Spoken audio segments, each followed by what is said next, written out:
ओम मुनित्रयं नमस्कृत्य सूक्तिः परिभाव्य च वैयाकरणसिद्धान्तकौमुदीयं विरच्यते। नमः सर्वेभ्यः श्रोतृभ्यः। अस्माभिः गतपाठे यत् पठितं तद् एकवारं स्मरामः। वयं वैयाकरणसिद्धान्तकौमुदी इत्याख्यस्य ग्रन्थस्य तत्र कारकप्रकरणं पठन्तः स्मः। कारकप्रकरणस्यास्य अस्माकं क्रमे 19 पाठाः गतपाठः प्रवृत्तः। अस्मिन् 19 पाठे तत्र कर्तृकरणयोस्तृतीया इति सूत्रम् अस्माभिः पठितम्। अस्य सूत्रस्य अर्थः दृष्टः। अनभिहिते कर्तरि करणे च तृतीया विभक्तिः भवति इति। तत्र उदाहृतं रामेण बाणेन हतो बाली इति। तत्र रामः कर्ता, बाणः करणं, बाली कर्म। क्तान्तेन हतः इति पदेन बाली उक्तः भवति। कर्ता रामः, करणञ्च बाणः अनुक्तं भवति इति कृत्वा अनुक्ते कर्तरि अनुक्ते करणे च तृतीया विभक्तिः भवति इति अस्माभिः दृष्टम्। ततः वार्तिकं तत्र पठितं प्रकृत्यादिभ्य उपसंख्यानम् इति। तत्र प्रकृत्यादिगणे पठिताः केचन शब्दाः, तेभ्यः शब्देभ्यः तृतीया विभक्तेः उपसंख्यानं नाम तृतीया विभक्तिः वक्तव्या, तृतीया विभक्तेः वचनं कर्तव्यम् इति तत्र वार्तिकस्य अर्थः दृष्टः।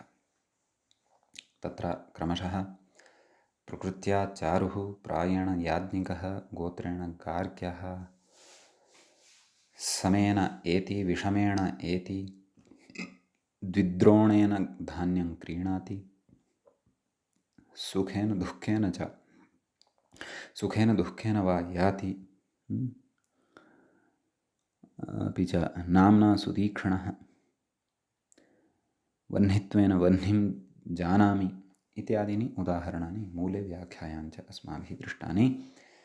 प्रकृत्यादिगणे शब्दाः अत्र पठिताः भवन्ति, तेभ्यः तृतीया विभक्तिः भवति। प्रयोगमनुसृत्य अत्र गणे शब्दानां पाठः कर्तुं शक्यः भिन्नानां। ततः तत्र अग्रे सूत्रं पठितम् अस्माभिः। दिवः कर्म च सूत्रस्य अर्थः दृष्टः। दिवः साधकतमं कारकं कर्मसंज्ञं स्यात् चातकरणसंज्ञं च। एवं खलु। तत्र अक्षैः दीव्यति, अक्षान् दीव्यति इति विकल्पेन तृतीयायुक्तम् उदाहरणं, द्वितीयायुक्तमपि उदाहरणम् एकेन वाक्येन एव अस्माभिः ग्रन्थे दृष्टं। तदनन्तरम् अपवर्गे तृतीया इति सूत्रं पठितं। तत्र अपवर्गः नाम फलप्राप्तिः इति मूले एव उक्तं। तदनन्तरं तत्र उक्तं यत् सूत्रार्थः उक्तः तस्यां द्योत्यायां, फलप्राप्तौ द्योत्यायाम् इति भावः, कालाद्भनोः अत्यन्तसंयोगे तृतीया स्यात् इति सूत्रस्य अर्थः दृष्टः। ततः अह्नाक्रोशेन वा अनुवाकः अधीतः इति उदाहरणं पठितम्। तत्र अस्मिन्नेव उदाहरणे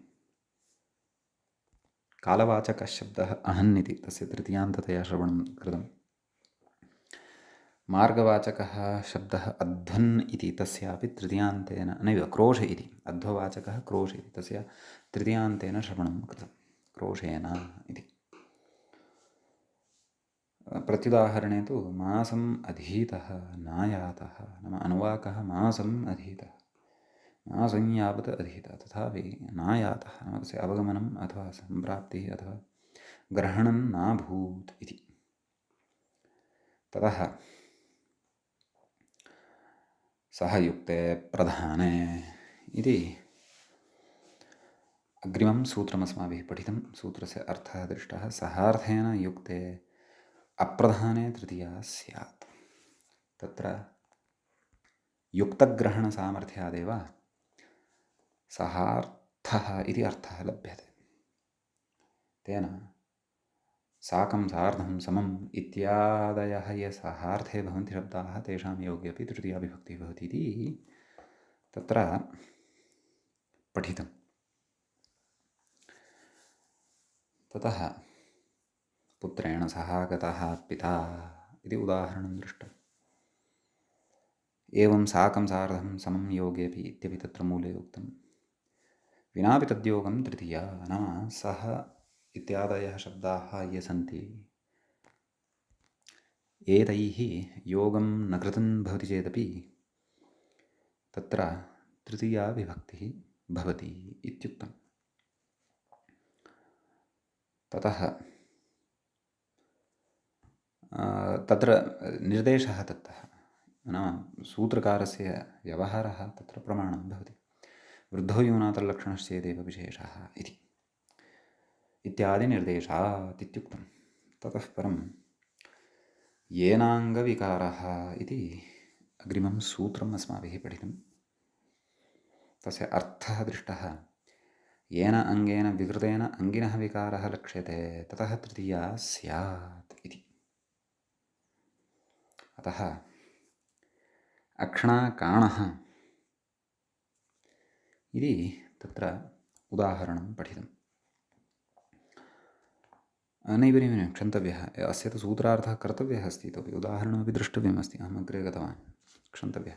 आम्, अत्र विद्यमानानि यानि पदानि सन्ति तेषाम् अर्थः चिन्त्यमानः वर्तते, विग्रहः च दृष्टः। तत्र अङ्गम् अस्य वर्तते, अङ्गानि अस्य सन्ति इति अङ्गं भवति इत्युक्तम्। अतः तत्र अर्ष आदिभ्यो चित्यनेन मतुबर्थकः अच् अङ्गशब्दात् विधीयते इत्युक्तम्। अपि च येन इति यद् वर्तते सूत्रे तेन प्रकृत्यर्थभूतम् अङ्गं परामृश्यते। नाम सः तत् प्रकृत्यर्थभूतम् अङ्गं यस्मात् अङ्ग इति शब्दात् मतुवर्थकः अच् इति प्रत्ययः विहितः। सम्यक्। ततः तत्रोक्तं न हि अविकृतेन अङ्गेन अङ्गिनः विकारः सम्भवति इति। इति इतः अग्रे पठनीयमस्ति। गतपाठस्य अन्ते व्याख्यायाः पङ्क्तयः इत्थमासन्। विनापीति वृद्धो यूनातल्लक्षणश्चेत् इति सूत्रे सहादिशब्दाभावेऽपि तदर्थापगमे अपि तृतीया निर्देशदर्शनादित्यर्थः। येनाङ्गविकारः अङ्गान्यस्य सन्ति इत्यङ्गं शरीरम् अर्ष आद्यच तस्य विकार इति विग्रहः येन इत्यनेन प्रकृत्यर्थभूतम् अङ्गं परामृश्यते इति तत्र पठितम्। इति एतावान् विषयः गते पाठे प्रवृत्तः। अयं च तत्र नवविंशः पाठः, क्षन्तव्यः, नवदशः पाठः अथवा एकोनविंशः पाठः कारकप्रकरणस्यास्य अस्माकं क्रमे प्रवृत्तः। अधुना तावत् तत्र 20तमः पाठः अस्माकं क्रमे, अथवा 20 पाठः कारकप्रकरणस्यास्य अस्माकं क्रमे आरब्धो भवति। तत्र व्याख्यानम् आदौ अनुसरामः। किमुक्तमिति चेत्, किमुच्यमानमस्ति इति चेत्, न हि अविकृतेन अङ्गेन अङ्गिनः विकारः सम्भवति। एवं खलु? यावता अङ्गं विकृतं न स्यात् वा न वा, तावता अङ्गी यद्वर्तते तस्य विकारः न खलु सम्भवति। अङ्गेन विकृतेन भाव्यं, तदेव अङ्गिनः विकारः सम्भवति इति उच्यते। तदाह येनाङ्गेनेत्यादिना इति सूत्रार्थः द्रष्टव्यः। येन अङ्गेन विकृतेन, कीदृशेन अङ्गेन? विकृतेन। येन अङ्गेन विकृतेन अङ्गिनः विकारः लक्ष्यते ततः तृतीया स्यात्। एवं खलु? अतः अङ्गं किमपि विकृतम् अपेक्षितं भवति। व्याख्याता कथयति तत्र अक्षणाकाण इति मूले उदाहरणं दत्तं खलु। अक्षणाकाणः कथयति काणशब्दः काणत्ववति वर्तते। काणशब्दः यः अत्र प्रयुक्तः वर्तते सः काणवान् यः वर्तते तदर्थं प्रयुक्तः वर्तते। कथयति सम्बन्धस्तृतीयार्थः एवं खलु। नाम काणवान् यः वर्तते तस्य अक्षि च यद्विकृतं वर्तते तयोः मध्ये सम्बन्धः यः वर्तते सः तृतीयायाः अर्थः वर्तते। अक्षणाकाणः नाम अयम् अमुकः जनः काणः वर्तते। कुतः? अक्षणाकाणः वर्तते। अतः विकृतम् अङ्गं प्रकृते वर्तते अक्षि। अतः तेन अङ्गिनः विकारः लक्ष्यमाणः वर्तते अत्र। अतः अक्षि इति एतस्मात् शब्दात् तृतीया विभक्तिः भवति। अक्षणाकाणः इत्युच्यते। एवं खलु। कथयति स च काणत्वे अन्वेति नाम सम्बन्धः तृतीयार्थः यः वर्तते सः काणत्वे अन्वेति नाम काणत्वे तस्य सम्बन्धः वर्तते इति। तदाह अक्षिसम्बन्धी इति मूले पश्यन्तु। अक्षिसम्बन्धी काणत्वविशिष्टः इत्यर्थः। नाम अक्षिसम्बन्धी यत् काणत्वं तद् विशिष्टः नाम तत्सहितः कः? अयं काणः इति भावः। अर्थात् काणत्वयुक्तः इति भावः। काणत्वं तस्मिन् वर्तते इति भावः। कथयति सम्बन्धश्च विकारपर्युक्तत्वरूपः इति। एवं खलु। विकारप्रयुक्तत्वरूपः सम्बन्धः अत्र भवति इति भावः। ततः अक्षिविकारप्रयुक्तकाणत्ववान् इति यावत् नाम अयमर्थः अत्र अवगतः भवति इति भावः। अक्षिविकारप्रयुक्तं न अक्षिविकारेण प्रयुक्तं यत् काणत्वं तद्वान् नाम काणत्वयुक्तः इति सरलतया कथनीयं चेत्। अस्तु कथयति यद्यपि एकम् अक्षिविकलं काणमित्युच्यते। नाम एकं यद् अक्षि वर्तते विकलं भवति तदपि काणमित्युच्यते। नाम अङ्गस्य कृतेपि काणम् इति वदन्ति। कथयति तथापि अवयवधर्मस्य शरीरे तदवच्छिन्नात्मनि व्यवहारो निरूढः इति। अवयवधर्मस्य शरीरे तदवच्छिन्नात्मनि नाम अवयवत्वेन शरीरव्यवहारः अपि क्रियते इति भावः। एकाङ्गुलिः चेत् सापि शरीरम् अस्ति, नेत्रं चेत् तदपि शरीरम् अस्ति वा न वा? अतः अक्षिकाणम् अस्ति तथापि यस्मिन् तत् काणम् अक्षी वर्तते सः काणः इति एवं रीत्या व्यवहारः निरूढतया उच्यते इति भावना। तथा व्यवहारः क्रियते इति भावः। कथयति द्वौ विप्रौ इतिवत् अक्षणा इति पदस्य प्रयोगः समर्थ्यः इति।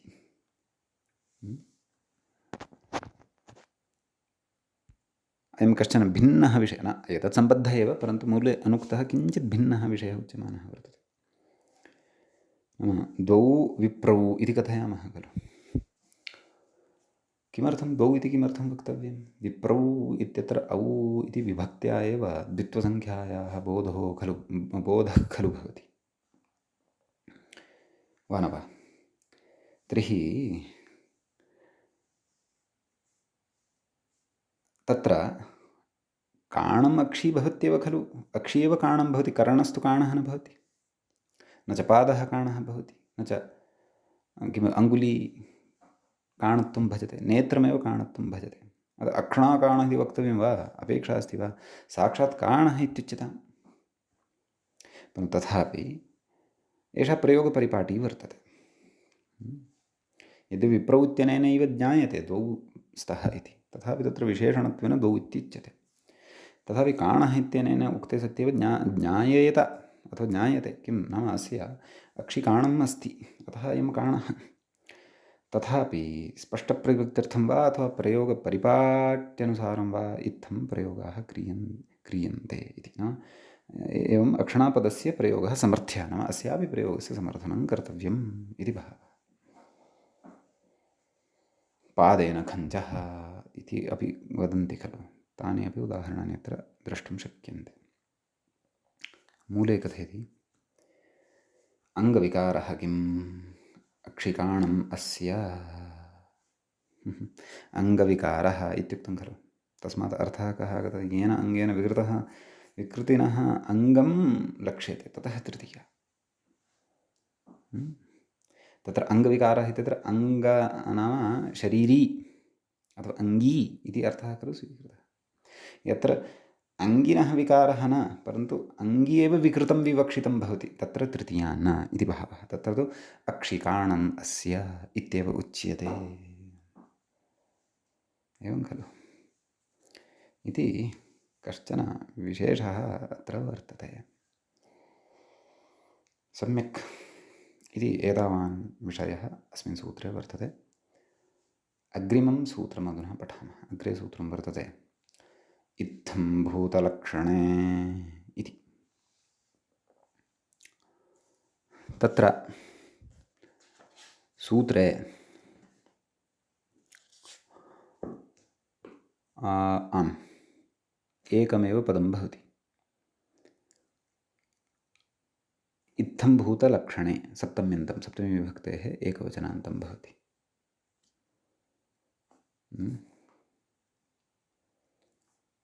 तत्र व्याख्याता कथयति पश्यन्तु। अयं प्रकारः इत्थम्, इदमस्थमुः इति इदं शब्दात् थमुः प्रत्यये इत्थमिति अव्ययं सिद्धं भवति, तद्धितेषु पठिष्यते। अयं प्रकारः इत्थं तं भूतः अर्थात् प्राप्तः, भूतः इत्यस्य अर्थः कृतः प्राप्तः, इत्थं भूतः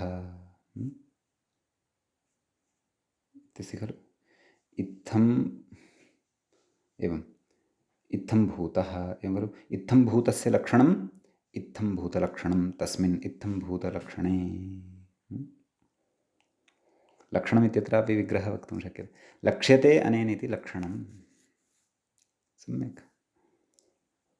तर्हि एवं षष्ठीतत्पुरुषसमासः अत्र ज्ञेयः। कर्तृकरणयोस्तृतीया इत्यस्मात् तृतीया इत्यनुवर्तते। व्याख्याता कथयति भूप्राप्तौ इति चौरादिकात् आधृढाद्वा इति निजभावे कत्यर्थः कर्मकश्लिषींस्थासौ असजनरुहजीर्यतिभ्यश्च इत्यादिना कर्तरिक्तप्रत्ययः, नाम भूधातोः कर्तरिक्तप्रत्ययः अत्र वर्तते। तत्सर्वं नाम आधृषीयगणः वर्तते चुरादिषु। कथं तत्र निजभावः भवति, कथं कर्तरिक्तप्रत्ययः कर्त्यर्थः कर्मक इत्यादिना सूत्रेण भवति, तत्सर्वं वयम् अग्रिमेषु प्रकरणेषु विस्तरेण पठिष्यामः। सम्यक्।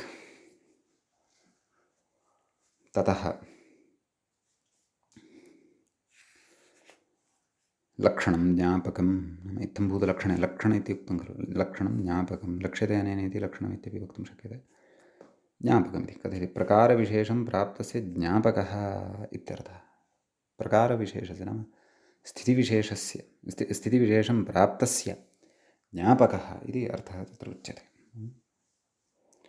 तदाह कञ्चित् प्रकारमिति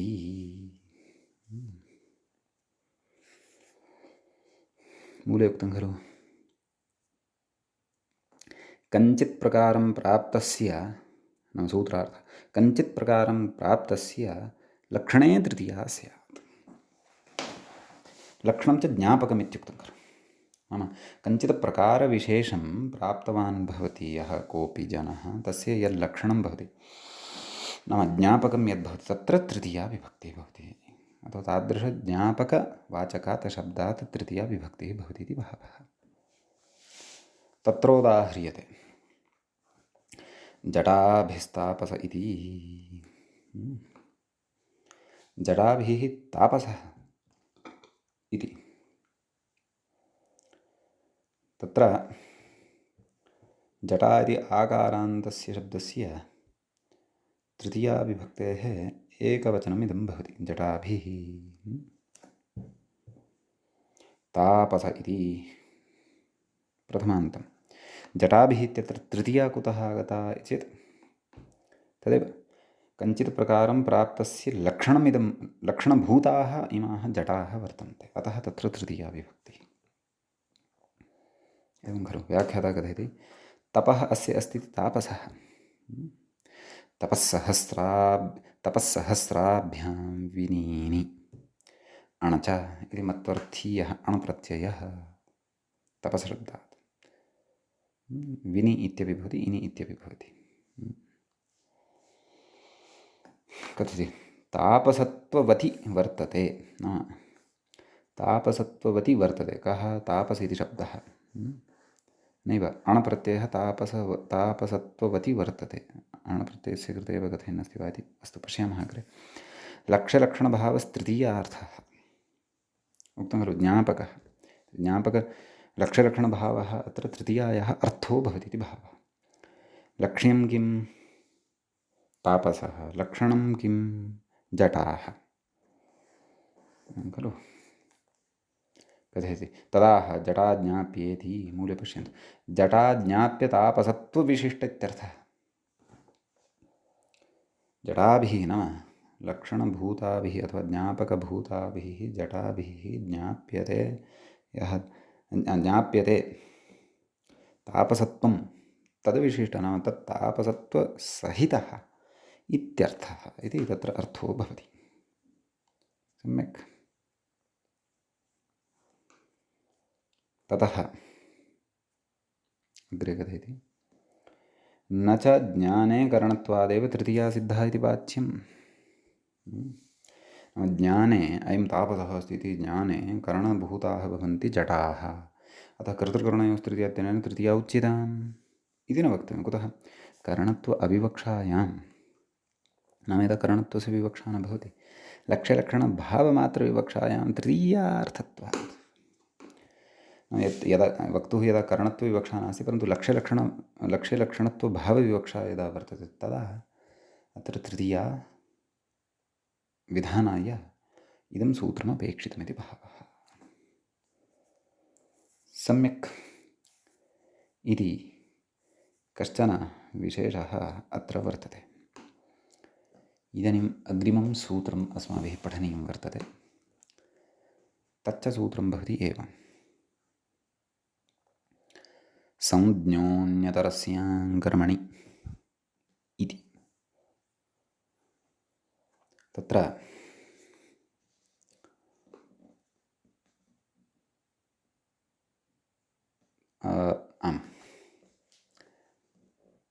संज्ञः इति प्रथमं पदं भवति, षष्ठीविभक्तेः एकवचनान्तम् इदं पदं भवति। व्याख्याता कथयति सम्पूर्वस्य ज्ञाधातोः अनुकरणात् षष्ठ्येकवचनं संज्ञ इति। समुपसर्ग ज्ञाधातोः अनुकरणं कृत्वा अत्र षष्ठीविभक्तेः एकवचनम् इदम् उक्तं वर्तते इति भावः। संज्ञः अन्यतरस्यामिति विभक्तिप्रतिरूपकम् अव्ययं भवति। कर्मणि इति सप्तम्यन्तं पदं भवति, सप्तमी विभक्तेः एकवचनान्तं पदम् इदं भवति। आनभिहिते इत्यस्य अधिकारः अत्र लब्धो भवति। कर्तृकरणयोस्तृतीया इत्यस्माच्च सूत्रात् तृतीया इति तत्र अनुवर्तते। सम्यक्। तत्र कर्तृकरणयोस्तृतीया इत्यतः तृतीया, अतः सूत्रार्थः उच्यते, व्याख्यात्र उच्यते सम्पूर्वस्य ज्ञानातेरिति मूले अवलोकने। सम्पूर्वस्य ज्ञानातेः कर्मणि तृतीया वा स्यात्, नाम कर्मणि तृतीया विभक्तिः विकल्पेन भवति इति कथयति। द्वितीयापवादोऽयं, द्वितीया विभक्तेः अपवादः एषः वर्तते इति इत्यस्ति। संजानीते इति मूले उदाहरणं द्रष्टव्यं। पित्रा पितरं वा संजानीते कथयति सम्प्रतिभ्यामनाध्याने इत्यात्मनेपदं संजानीते इति तत्र आत्मनेपदं भवति इति भावः। ततः हेतौ, अग्रिमं सूत्रम् अस्तु। तर्हि एतावानेव विशेषः अस्ति। व्याख्यात्रा उक्तं सम्यक् जानीते इत्यर्थः। नाम पितरं सम्यक्तया परिचिनोति, जानीते अयं मम पिता इति। कश्चन बालो वा शिशुः वा अथवा दुर्घटनानन्तरं स्मरणशक्तिं तत्र नाशितवान् अस्ति यः कश्चन जनविशेषः, अन्यांस्तु न परिचिनोति, परन्तु पितरं परिचिनोति। एवं तत्र तादृशसन्दर्भे इदम् उदाहरणं प्रयोक्तुं शक्यते। अतः अत्र कर्मणि तृतीया विकल्पेन भवति। पिता अत्र कर्म वर्तते, अनुक्तत्वात् तत्र द्वितीया विभक्तिः भवति, तृतीया अपि भवति। पित्रा पितरं वा सञ्जानीते इति।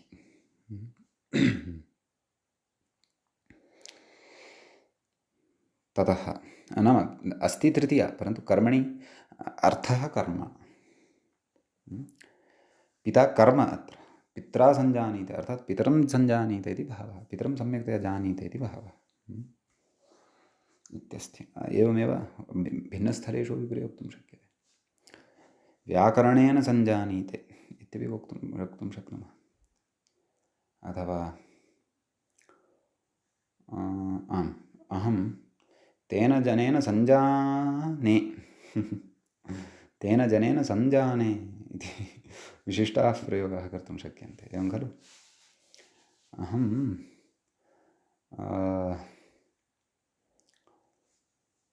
तत्र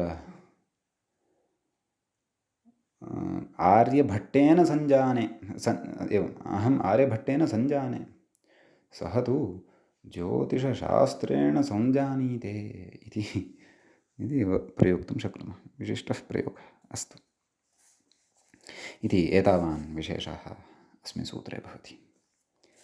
इदानीम् अग्रिमं सूत्रम् अत्र अस्माभिः पठनीयं वर्तते। तत्र अग्रे सूत्रं वर्तते हेतौ इति। हेतौ इति हेतु इति शब्दस्य सप्तमी विभक्तेः एकवचनान्तं पदं भवति। हेतौ तत्र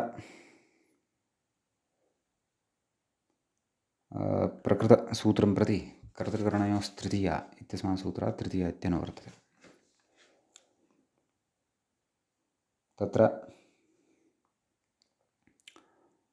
हेत्वर्थे इति मूले सूत्रार्थः द्रष्टव्यः। हेत्वर्थे तृतीया स्यात्। हेतोः अर्थे तृतीया विभक्तिः भवति भोः इत्युच्यते। तर्हि को नाम हेतुः इति खलु जिज्ञासा जायते। तत्र व्याख्याता कथयति हेतुरिह कारणपर्यायो लौकिक एव विवक्षितः, न तु तत्प्रयोजको हेतुश्च इति कृत्रिमः। तत्र प्रयोज्यकर्तुः प्रयोजकः यः भवति कर्ता तस्य हेतुसंज्ञा उच्यते। गच्छताकालेन अग्रे पठिष्यते तदपि, यत्र प्रयोजनम् उपस्थितं भविष्यति तत्र। एवं खलु। अतः प्रकृते कारणपर्यायः लौकिक एव हेतुः उच्यते, कृत्रिमः हेतुस्तु न।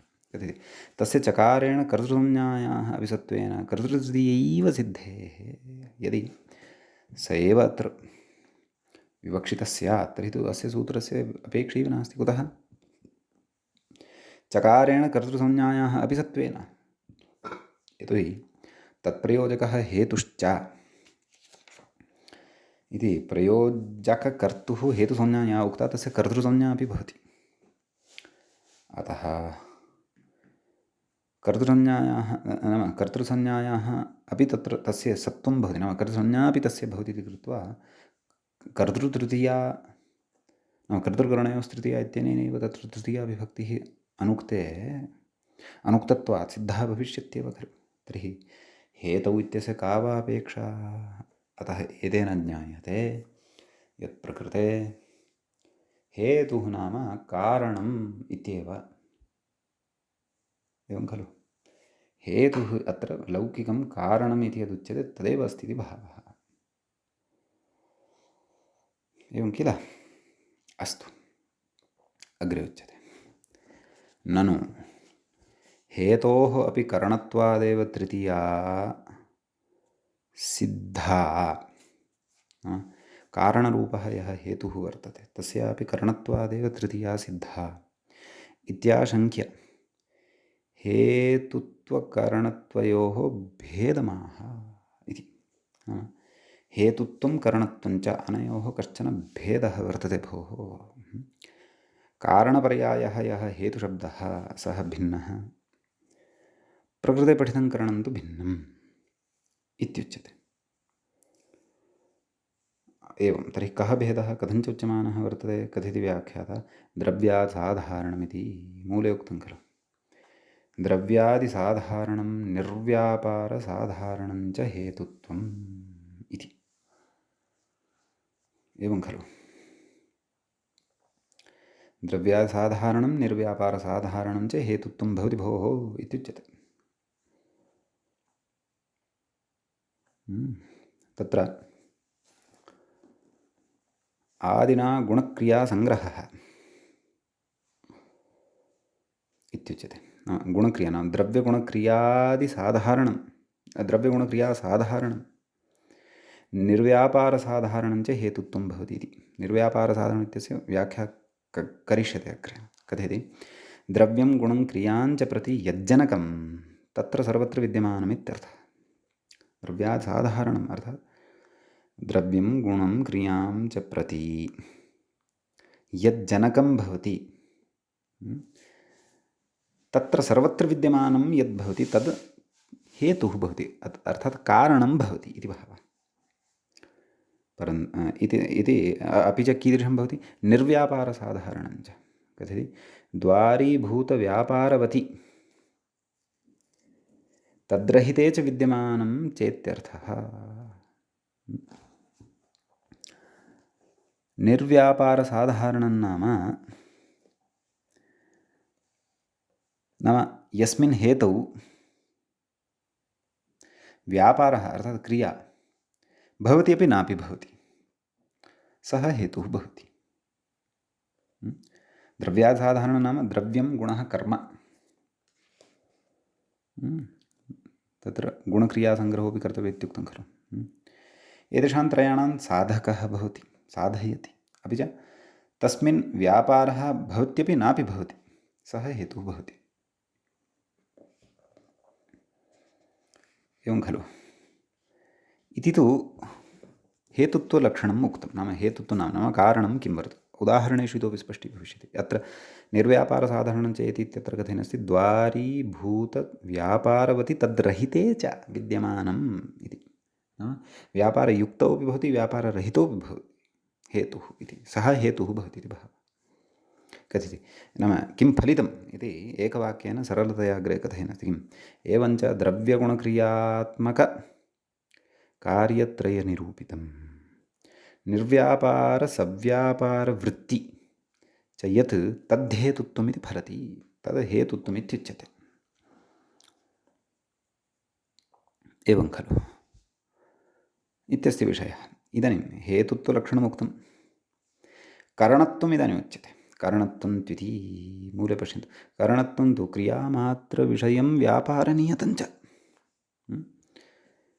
कथयति क्रियाजनकमातृवृत्ति व्यापारवद्वृत्ति च यत् तदेव करणत्वं। करणत्वं च मूले पश्यन्तु। करणत्वं तु क्रियामात्रविषयं, क्रियामाश्रित्य करणत्वं भवति, व्यापारनियतं च व्यापारवद्वृत्ति। एवं खलु? नाम यत् क्रियायुक्तं भवति व्यापारसहितं च भवति तत् करणं भवति इति भावः। एवं खलु? अग्रे कथयति व्याख्याता। आम् एवञ्च हेतुत्वकरणत्वयोः भेदात् अन्यतरेण अन्यतरस्य नान्यथा सिद्धिः इति भावः। अतः हेतौ तृतीया करणतृतीयया साधयितुं न शक्या भोः इत्युच्यते। एवं खलु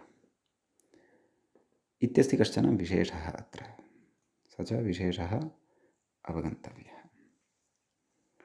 उदाहरणेषु इतोपि स्पष्टीभविष्यति। तत्र द्रव्यं प्रति हेतुमुदाहरति। कथयति दण्डेन घटः इति। कथयति दण्डहेतुको घटः इत्यर्थः। दण्डेन कुलालचक्रं चाल्यते, ततः तस्य उपरि मृत्तिका स्थाप्यते, सा भ्रमन्ती मृत्तिका यदा भवति तदा कुम्भकारेण तत्र आकारविशेषः खलु दीयते, तदत्र विवक्षितं। किं कथयति दण्डहेतुकः घट इत्यर्थः। दण्डः हेतुः यस्य सः दण्डहेतुकः, सः कः घटः। कथयति दण्डे व्यापारसत्त्वे अपि क्रियाजनकत्वाभावात् न करणत्वमिति भावः। दण्डे व्यापारसत्त्वं, दण्डे व्यापारः, दण्डे काचित् क्रिया अस्ति। यदा यद्यपि क्रिया अन्येन क्रियमाणा वर्तते, परन्तु व्यापारस्य सत्त्वं तत्र वर्तते। क्रियाजनकत्वाभावात्, परन्तु क्रियाजनकत्वं नास्ति। क्रियाजनकत्वाभावात् न करणत्वमिति भावः इति चेत् तस्य करणत्वं नास्ति। अधुना भवन्तः यत् हेतुत्वं नाम कारणत्वं करणत्वं चित्यनयोः यल्लक्षणं मूले उक्तं तस्य भेदमपि अवगच्छन्तः स्युः। एवं खलु क्रियां प्रति हेतुमुदाहरति इत्यस्ति। कथयति पुण्येन दृष्टः हरिः इत्यस्ति। कथयति यागादिना स्वर्गादिफले जननीये यत् अवान्तरव्यापारभूतम् अपूर्वं तत् पुण्यम् इत्युच्यते। पुण्यस्य परिभाषा उक्ता एषा। कथयति तस्य हरिदर्शनजनकत्वे अपि, तस्य कस्य पुण्यस्य हरिदर्शनजनकत्वे अपि निर्व्यापारत्वात् न करणत्वमिति भावः। नाम निर्व्यापारत्वात्, व्यापारत्वं तत्र नास्ति, क्रियात्वं तत्र नास्ति, कस्य पुण्यस्य। अतः तस्य करणत्वं नास्ति, हेतुत्वम् अस्ति। अतः हेतुत्वात् तत्र तृतीया उच्यते पुण्येन। सम्यक्। इदानीं गुणं प्रति हेतुत्वे तु गुणं प्रति हेतुत्वे तु पुण्येन ब्रह्मवर्चसाम् इत्याद्युदाहार्यम्। तस्य उदाहरणं मूलेन प्रदत्तं वर्तते, परन्तु अहम् उदाहरणं कथयन्नस्मि, तद् उदाहरणं भवन्तः अवगच्छन्तु। गुणं प्रति हेतुत्वस्य तस्य उदाहरणम् इदं भवति। किं पुण्येन ब्रह्मवर्चसं, पुण्येन ब्रह्मवर्चसं नाम पुण्येन एव ब्रह्मवर्चसः अपि प्राप्तिः, वर्चसस्यापि प्राप्तिः भवति। पुण्येन ब्रह्मवर्चसम्।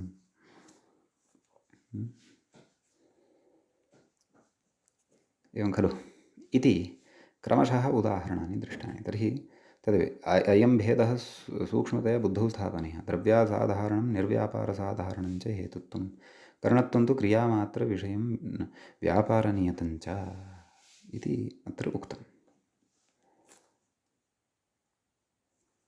ततः व्याख्याता कथयति ननु अध्ययनेन वसति इत्यत्र कथं तृतीया।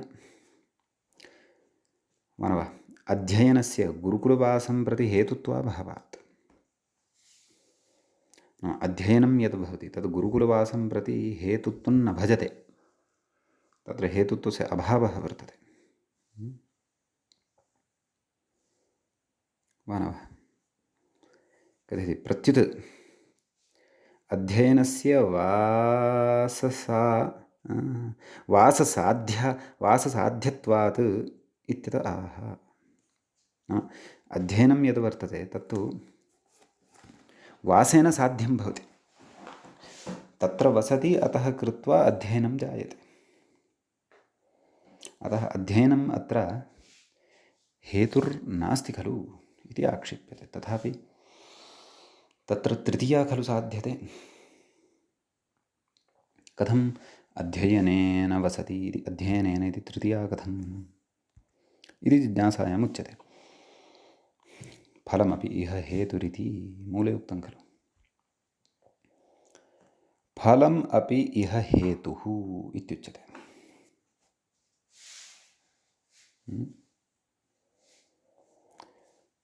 तत्र अध्ययनं फलं वर्तते। वासस्य फलम् अध्ययनम् एवं खलु, तदेव कथयति। अध्ययनं यद्यपि वासफलं तथापि वासं प्रति हेतुरपि भवति, वासं प्रति हेतुः अपि वर्तते।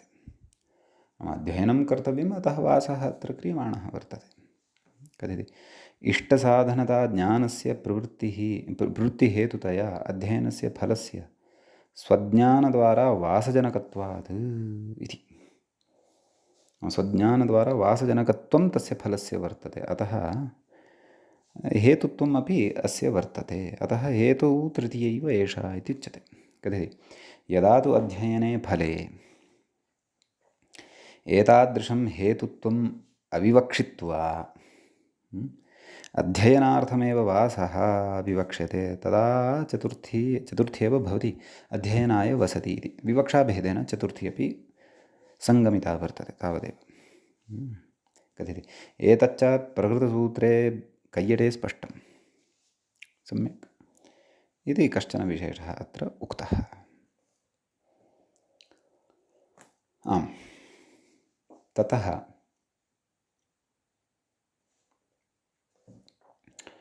अग्रे कश्चन विशिष्टः विचारः अत्र वर्तते।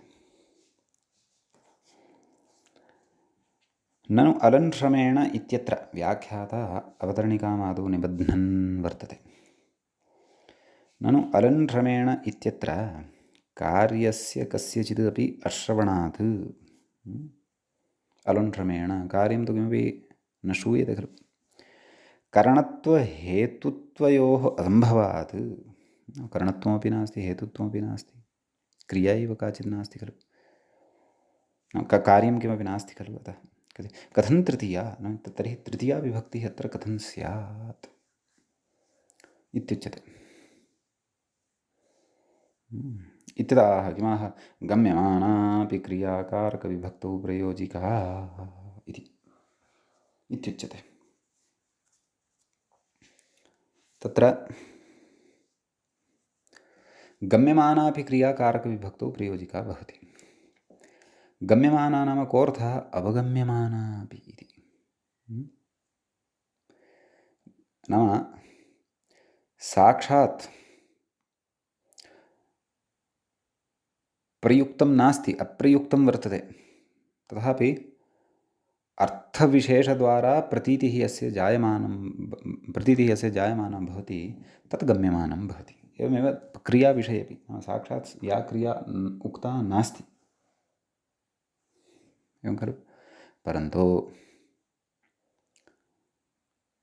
अर्थविशेषद्वारा अथवा प्रकरणविशेषद्वारा सन्दर्भविशेषद्वारा वा तत्र तस्याः प्रतीतिः जायमाना वर्तते, नाम अवगमनं जायमानं भवति। तादृशगम्यमानापि अर्थात् तादृशी अवगम्यमानापि क्रिया या भवति सा कारकविभक्तौ प्रयोजिका भवति, अर्थात् न श्रूयते साक्षात् या क्रिया सा इति भावः। व्याख्याता कथयति गम्यमानापि इति अग्रे व्याख्यानं करोति। न केवलं श्रूयमाणा एव क्रिया विभक्तौ प्रयोजिका, साक्षात् श्रूयते या क्रिया सा विभक्तौ प्रयोजिका भवति इत्येव न, किन्तु गम्यमानापि इत्यर्थः। गम्यमानापि क्रिया तत्र कारकविभक्तौ प्रयोजिका भवति इत्युच्यते। इति अभिप्रेत्याह किमाह अलन्श्रमेण इति उक्तं खलु। अलन्श्रमेण उदाह्रियते। व्याख्याता कथयति ऊषरक्षेत्रं परिष्कुर्वाणं प्रतिदं वाक्यं प्रवृत्तम्। ऊषरक्षेत्रं नाम यत्र किमपि न जायते अथवा वर्षेभ्यः कर्षणम् एव न कृतं, तस्य परिष्कारं कुर्वन्नस्ति कश्चन, तं परिष्कुर्वाणं नाम ऊषरक्षेत्रं परिष्कुर्वाणं प्रतिदं वाक्यम् उच्यते अलन्श्रमेण। भोः अत्र श्रमेण साध्यं नास्ति, किमपि नैव लप्स्यते, मास्तु इति अर्थः कथ्यते।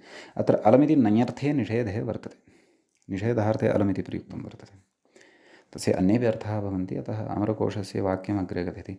अलं भूषणपर्याप्तिशक्तिवारणवाचकम्।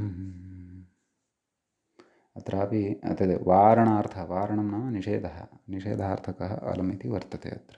तर्हि साध्यम् इत्यध्याहारलभ्यं तदाह श्रमेण साध्यं नास्ति इत्यर्थः। मूले पश्यन्तु, श्रमेण साध्यं नास्ति इत्यर्थः। अलं श्रमेण इत्यस्य कोऽर्थः नाम श्रमेण साध्यं नास्ति इत्यर्थः। नाम यावद्वा परिष्करणं कुरु साध्यं नास्ति, भूमेः अत्र परिष्करणं साध्यं नास्ति, ऊषरभूमिः खलु, अतः व्याख्यातः कथयति नन्वेवमपि नैव ततः पूर्वं कथयति सद्यः खेदाधायकत्वात् साधने व्यापृतिरेव श्रमित्युपचर्यते।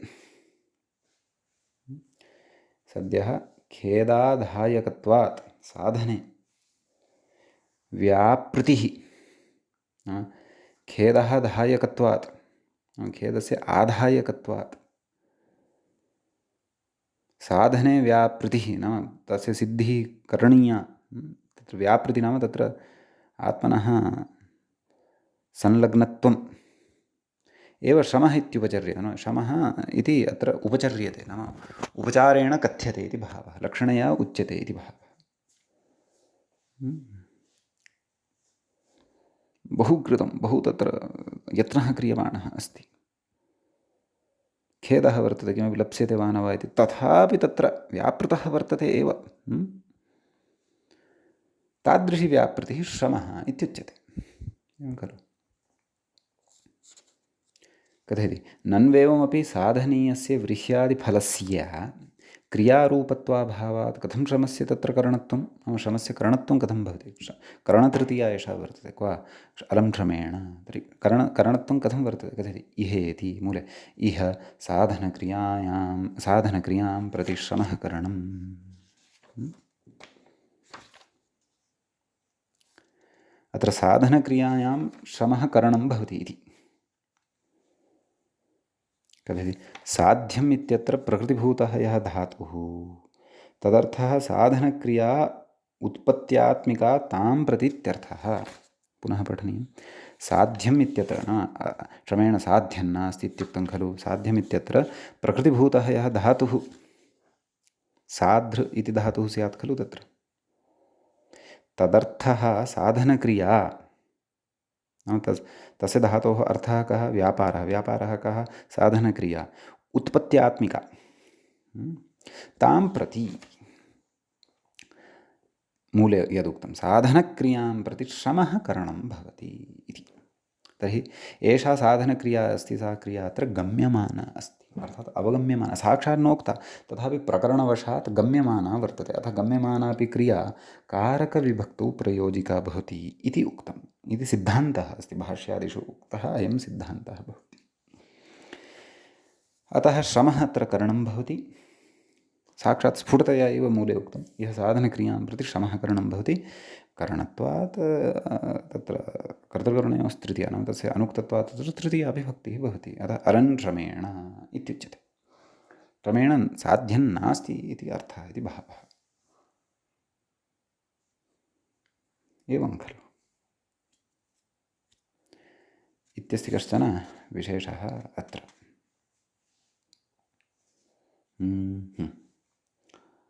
ततः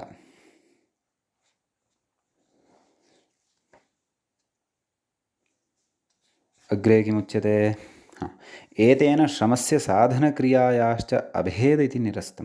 नाम श्रमः यः वर्तते, साधनक्रिया च या वर्तते, तयोः मध्ये अभेदः वर्तते इति नास्ति इति ये कथयन्ति तत् सम्यक् नास्ति इति।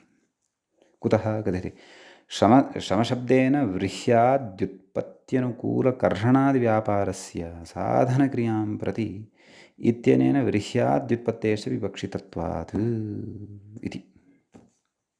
नाम श्रमशब्दः यः अत्र वर्तते अलं श्रमेण इत्यत्र श्रमशब्दात् तृतीयः खलु प्रयुक्तः। तेन शब्देन व्रीह्याद्युत्पत्त्यनुकूलकर्षणादिव्यापारस्य एवं खलु व्रीह्याद्युत्पत्त्यनुकूलं व्रीह्याद्युत्पत्तिजनक कर्षणादिव्यापार नाम कर्षणादिक्रिया या वर्तते तस्याः साधनक्रियां प्रति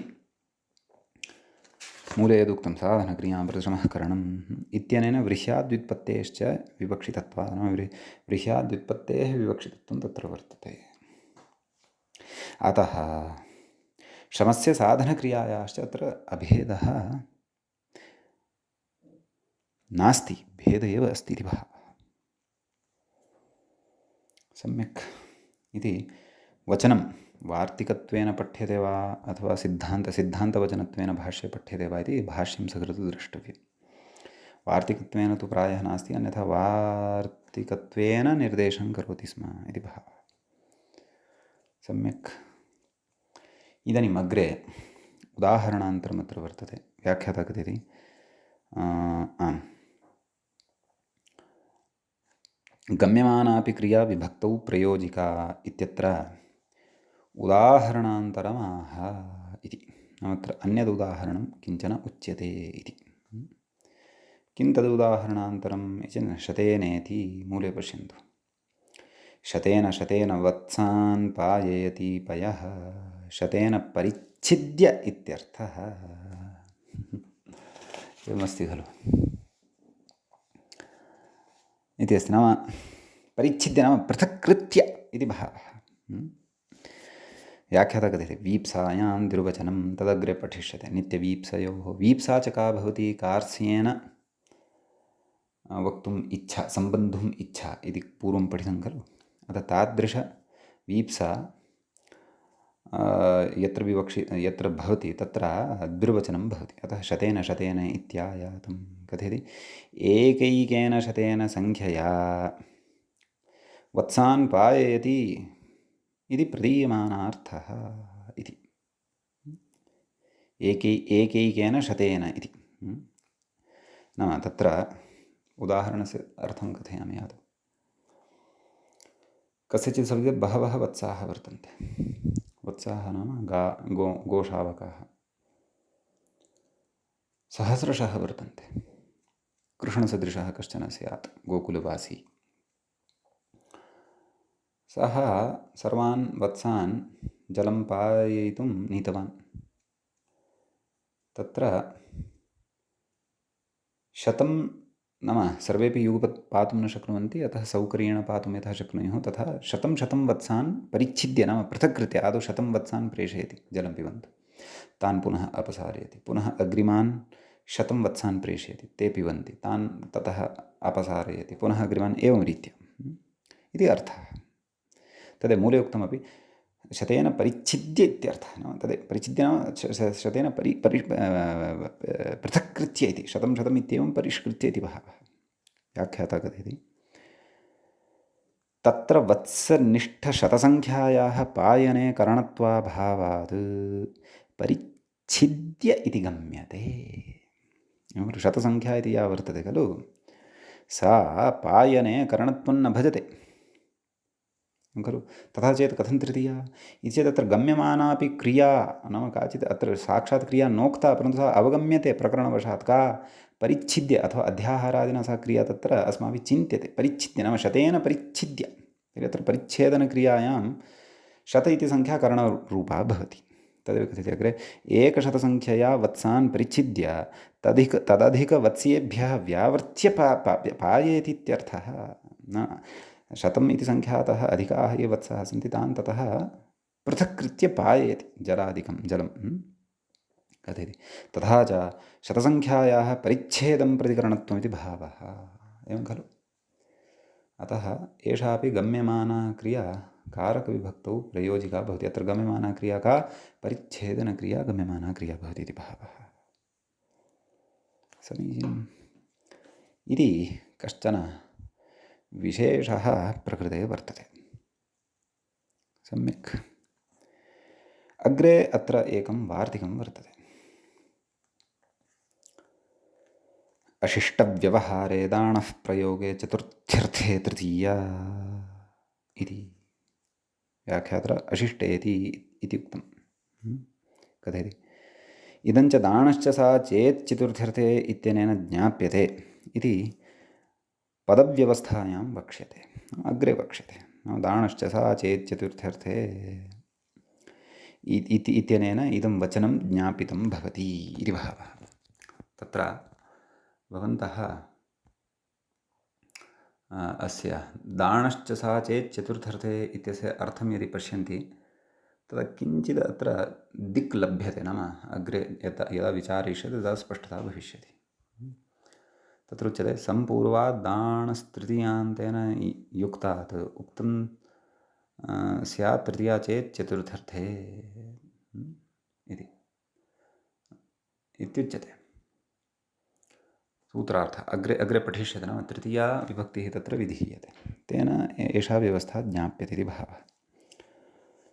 अस्तु, कथयति अग्रे। तत्र वार्तिकस्य अर्थः उच्यमानः वर्तते, कथयति। तदर्थं क्रमशः कथयन् अस्ति व्याख्याता, कथयति। आम्, वैदिकमार्गानुयायिनः शिष्टाः, ये वेदमार्गानुसरणं कुर्वन्ति ते शिष्टाः भवन्ति सामान्येन। वेदमार्गादपयताः अशिष्टाः, ये वेदमार्गात् अपयताः भवन्ति, विमुखाः भवन्ति, ते तु अशिष्टाः भवन्ति। तेषां व्यवहार आचारः तस्मिन् विषये दानधातोः, तेषां केषाम् अशिष्टानां तेषां व्यवहारः यः वर्तते अथवा आचारः यः वर्तते तस्मिन् विषये दानधातोः प्रयोगे सति चतुर्थ्यर्थे सम्प्रदाने तृतीया वाच्या इत्यर्थः। चतुर्थ्यर्थे सम्प्रदाने, चतुर्थ्यर्थः कः भवति? सम्प्रदानं भवति। तत्र तृतीया विभक्तिः कथनीया इत्युच्यते, एवं खलु इति वार्तिकस्य अर्थः उदाह्रियते। दास्या संयच्छते कामुक इति मूले अस्ति दास्या, तत्र संयच्छते, वस्तुतः चतुर्थ्या भावे, नाम दासी सम्प्रदानरूपा वर्तते। तथापि तत्र तृतीया विभक्तिः उच्यते, कुतः? यतोहि अशिष्टव्यवहारप्रसङ्गः एषः। कथयति व्याख्याता, कथयति दास्यै कामुकः प्रयच्छति इत्यर्थः। नाम दास्यै कामुकः प्रयच्छति। अग्रे उच्यते कामुकः इत्यनेन रत्यर्थम् इति गम्यते। नाम रत्यादिक्रीडां कर्तुं कामवशात् दास्यै किमपि यच्छति, धनदानादिकम् अथवा किमपि करोति। कथयति दास्याः रतिः धर्मशास्त्रनिषिद्धत्वात् अशिष्टव्यवहार इति भावः। धर्मशास्त्रेषु दास्यां रतिः नाम दास्या सह रतिः, तस्यां विरागः, तया सह सम्भोगादिकम् इत्यादि सर्वं धर्मशास्त्रविरुद्धं वर्तते, अशिष्टव्यवहारः एषः भवति इति। अतः अत्र चतुर्थ्यर्थे तृतीया, चतुर्थ्यर्थः सम्प्रदानं, सा च सम्प्रदानं च अत्र दासी, अतः तत्र तृतीया विभक्तिः भवति। अतः दास्या संयुज्यते कामुकः इति यदि प्रयुज्यते तर्हि तत्र तदेव अशिष्टव्यवहारप्रसङ्गः इति स्वतः एव अवगन्तव्यं। कथयति अशिष्टपदप्रयोजनमाह धर्म्येत्विति, मूले पश्यन्तु। धर्म्ये तु भार्यायै संयच्छति। कथयति धर्मादनपेतः इत्यर्थः। न तृतीया इति शेषः, नाम तत्र तृतीया न भवति। धर्मपथ्यर्थन्यायादनपेते इति यदिति रत्नाकरः, नाम एतेन सूत्रेण यत् प्रत्ययः वर्तते इति रत्नाकरकारः कथयति। तद् अग्रे पठिष्यते, सूत्रं तद्धितेषु पठिष्यते। कथयति धर्मे त्विति पाठस्तु सुगमे एव इति तृतीया विभक्तिः। तदेव, नाम भार्या तु धर्मरूपेण स्वीकृता भवति खलु, अतः तस्यै किमपि संयच्छति वा रत्यादिवशात्, तस्याः सन्तोषाय, रतिकरणादेः पूर्वं तस्याः सन्तोषजननाय, प्रीत्याधिक्याय च किमपि यदि ददाति तर्हि तत्र तु चतुर्थी एव, तत्र तृतीया विभक्तिः न इति भावः। इति तृतीया विभक्तिः, एषा तृतीया विभक्तिः सम्पन्ना। अद्यतनपाठः अत्रैव उपसंह्रियते। मुनित्रयं नमस्कृत्य दुक्तिः परिभाव्य च वैयाकरणसिद्धान्तकौमुदीयं विरच्यते। एवञ्च